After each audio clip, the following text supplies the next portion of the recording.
राम राम, जय हिंद। तो कोचिंग जो अपने यहाँ जितनी भी कोचिंगें खुली हैं, चाहे वो कंपटीशन के एग्ज़ाम की तैयारी कराती हूँ, आईआईटी जेईई की तैयारी कराती हूँ, या किसी भी इस तरीके के एंट्रेंस एग्ज़ाम की तैयारी कराती हूँ, सबकी जो मार्केट वैल्यू है वो आज है $20 बिलियन। अब इसका ज़रा गुणा करना, कैलकुलेटर में जगह कम पड़ जाएगी। $20 बिलियन की मार्केट है। अब समझो इस मार्केटिंग में तुम कैसे फंसते हो, हम उसके बारे में आज बात कर रहे हैं सिर्फ। ठीक है, समझो मेरी बात, स्टेप बाय स्टेप समझाएंगे। अपने पास सारे प्रूफ है, डरने की किसी ज़रूरत घंटा नहीं है बिल्कुल भी। और हमें सब पता है कि कहाँ से क्या चीज़ें हो रही हैं, क्योंकि हमने यूट्यूब पे 4 साल से हम यही कर रहे हैं। ठीक है, समझो मेरी बात। आजकल हो क्या रहा है, सबसे पहली चीज़ तो जो भी नौकरी की तैयारी कर रहा है वो तैयारी से ज़्यादा टीचर बन जाता है। सबसे पहली बात ये समझो, जैसे उसकी नौकरी लगती है उसको लगता है कि हम अब समाज सेवा करेंगे, नौकरी छोड़ के पढ़ाने लगता है। सबसे पहली बात तो हमें ये लगता है, अगर तुम्हें समाज सेवा करनी है तो जो तुम जॉब कर रहे हो, ठीक है, उसमें ही तुम कर सकते हो। दिक्कत यह है कि सबको चाहिए पैसा, जिसमें कोई बुरी बात नहीं है, लेकिन कोई खुल के बोलना नहीं चाहता। सब ये बोलते हैं कि हम बच्चों के लिए आए। बच्चों के लिए कोई कुछ नहीं आया, तुम लोग, तुम्हारा बस कट रहा है, तुम्हें समझ में नहीं आ रहा है, बस इतना तुम समझो।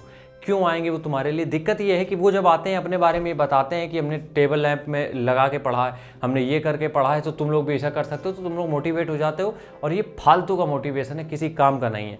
क्योंकि जिनको पढ़ना है, जिनको तैयारी करनी है, उनके लिए प्लेटफॉर्म आज भी बतेरे हैं, 10 साल पहले भी बहुत थे। ठीक है, किताबें थी, बहुत कुछ था।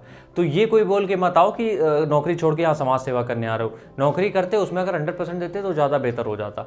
यहाँ पे आके सिर्फ पैसा कमा रहे हो, इसको एक्सेप्ट कर लो, क्योंकि कोई दिक्कत वाली बात भी नहीं। हम भी वीडियो बना रहे हैं, पैसे के लिए ही बना रहे हैं। ठीक है, तो पहली चीज़ ये है, कोचिंग के ये जो सिलेक्शन के बाद तुरंत ही आ जाते हैं नौकरी छोड़ के पढ़ाने, उनसे हमें बहुत दिक्कत है, सच में दिक्कत है। ठीक है, अब समझो, हम यहाँ पे एक चीज़ तुम लोगों को समझाते हैं। होता क्या है, तुम्हारे साथ गेम जो होता है वो टॉपर्स का होता है। अब देखो, ये चीज़ हम तो बता ही रहे, एक चीज़ और तुम्हें समझाते हैं। इस बुक में एक चैप्टर है, ठीक है, ये बुक हमने नहीं लिखी है, ये मेरी बुक नहीं है। ये बुक बहुत बड़े मोहम्मद जुबैर एक ऑथर है, बहुत बढ़िया राइटर है, इन्होंने लिखी है। ठीक है, इसमें एक वही था, लॉटरी सिस्टम वाले के बारे में बात बता रहे थे, तो उसी से हम रिलेट करके तुम्हें समझाते हैं। एक मान लो तुम्हारे पास क्या है, तुम्हारी कोचिंग में 500 लड़के पढ़ते हैं, ठीक है, सबके में पढ़ते हैं, 1000 1500 भी पढ़ते हैं। अब उनमें से 4 बच्चों का सिलेक्शन हो गया। अब चारों को किया क्या जाता है, वर्दी पहना के लाइन से खड़ा कर दिया जाता है कि ये देखो बच्चों, अपनी कोचिंग से हुए। अब उन 4 के चलते 4000 एडमिशन, 400 एडमिशन हो जाते हैं उस कोचिंग में। एक बच्चे की फीस है 500 रुपये, 400 का गुणा कर लो 500 से, बाकी हमें कुछ बताने की जरूरत है नहीं। अब समझो मेरी बात है, जिनकी लग गई वो अच्छी बात, उनकी लग गई।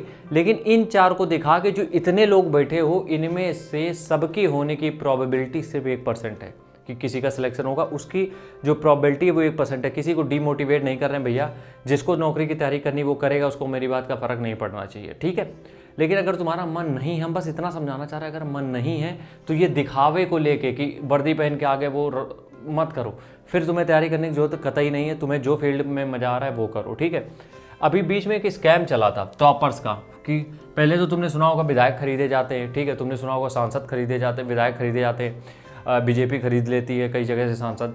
अब यहाँ पे टॉपर्स खरीदने जा रहे हैं। एक टॉपर थी, वो आईआईटी जेईई की टॉपर थी, उसका जो फोटो है वो 4 कोचिंगों ने लगाया था। 4 कोचिंग ने अपने अपने यहाँ, किसी के यहाँ उसने टेस्ट सीरीज ज्वाइन कर ली, किसी के यहाँ कभी ऐसे विजिट करने चले गए, तो सब ने अपना लगा दिया। क्योंकि एक टॉपर, किसी भी कोचिंग का एक टॉपर निकलेगा, वो कम से कम 10 करोड़ या 5 करोड़ का बिजनेस बड़ी कोचिंगों को देके जाता है, जाहिर सी बात है। ठीक है, अब समझो मेरी बात, हम अपने लेवल पे आ जाते हैं। अभी बीच में एक बवाल हुआ था, नीतू मैम, राकेश यादव सर का, इन लोगों का एक क्लैश हुआ था। तुम लोगों को पता है कि नहीं है, मैं नहीं पता।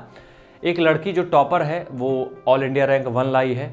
अब मैडम का कहना है कि वो मेरे यहाँ से पढ़ के गई है, इंटरव्यू मेरे यहाँ देने वाली थी, लेकिन वो जो गगन प्रताप सर है, राकेश यादव सर, उन्होंने पैसे देके उसको खरीद लिया।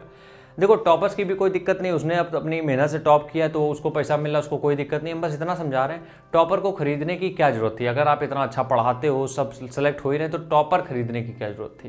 क्योंकि अगर आपने बढ़िया पढ़ाया है, आपकी वजह सिलेक्शन, वो कहीं ना कहीं गा देंगी लड़कियां लड़के। क्योंकि लड़के जो हैं, जो तैयारी कर रहे हैं, इनकी नौकरी लगी, वो कभी आसान नहीं भूलते हैं। तो अगर ये चीज़ हुई है तो वो कहीं ना कहीं बता ही देंगे। लेकिन अगर आप खरीद रहे हो, इसका मतलब आप में भी कुछ दिक्कत है। तो हम इसलिए समझाना चाह रहे हैं तुम लोगों को कि ये जो चक्कर है, चक्रव्यूह है, इसमें तुम लोग मत फंसो। कोई नया रेवोल्यूशन लेके आता है, कोई नया रेवोल्यूशन लेके आता है। अगर तुम्हारा मन नहीं है तैयारी करने का, बिल्कुल भी मन नहीं है, लेकिन एक बात का समझो कि तुम किसी दूसरी फील्ड में जाओगे, मेहनत उसमें भी करनी है, लेकिन हो सकता है उसमें चांसेस ज़्यादा हो। तो अगर तुम्हारा मन नहीं है तो फालतू में अपने ज़िंदगी के जो 6 साल हैं बेहतरीन, वो बर्बाद मत करो। जिस भी फील्ड में तुम्हें लगता है तुम क्रिएटिविटी दिखा सकते हो, काम अच्छा कर सकते हो, लग जाओ उसमें। हम यकीन से बता रहे हैं। अब हम आगे नहीं बोल सकते वरना चैनल पे स्ट्राइक पड़ने लगेंगी, इसलिए हम तुम लोगों से बस रिक्वेस्ट कर रहे हैं, अगर तुम्हारा ये है कि तुम किसी और चीज़ में बहुत इंटरेस्टेड हो या तुम्हें बहुत आता है उसके बारे में और तुम्हें लगता है, तुम्हें ये भी समझ लो तुम्हें पता है कि वहाँ से पैसे कैसे आएंगे, उस पर काम करना चालू कर दो। ये कोचिंग के माया जाल में अगर तुम फंस गए तो यकीन मानो, हम ये वीडियो किस लिए बना रहे हैं, क्योंकि मेरी ऐसे ऐसे लोगों से बात हुई है। हम जब अपना चैनल हमने खोला था, यकीन मानो हमें दुख हो रहा था कि हमने सिर्फ बीएससी किया हुआ है, ठीक है। मेरे पास मेल आ रहे थे कि भैया आप क्या कोई भी सब्जेक्ट अगर पढ़ाने की जॉब वो हमें दे, तो हमने पूछा आप क्या करे हो, वो बता रहे हैं बीटेक एमटेक की है, सरकारी नौकरी उन्होंने तैयारी करी लेकिन लग नहीं पाई और कहीं उन्होंने ट्राई किया नहीं। इसलिए हम समझाते हैं, रिक्वेस्ट है मेरी, अगर कहीं और दूसरी चीज़ में दिमाग है, थोड़ा पैसा लग रहा है, स्किल डेवलप हो रही है, जो भी सीख रहे हो या सीख लो। अगर तुम्हारे पास कोई बिजनेस का आइडिया है, करना चाहते हो, कहीं से लोन लेके, घर वालों से करके, कुछ भी करके करो। लेकिन हम ये नहीं कह रहे हैं कि सरकारी नौकरी की तैयारी मत करो, ऑब्वियस सी बात है करोगे ही। बस हम इतना बोलें, आंखें खोल के थोड़ा काम करो, बिना कोचिंग के भी सिलेक्शन हो सकता है। इनके माया जाल में फंसोगे तो नाचते रह जाओगे। राम राम।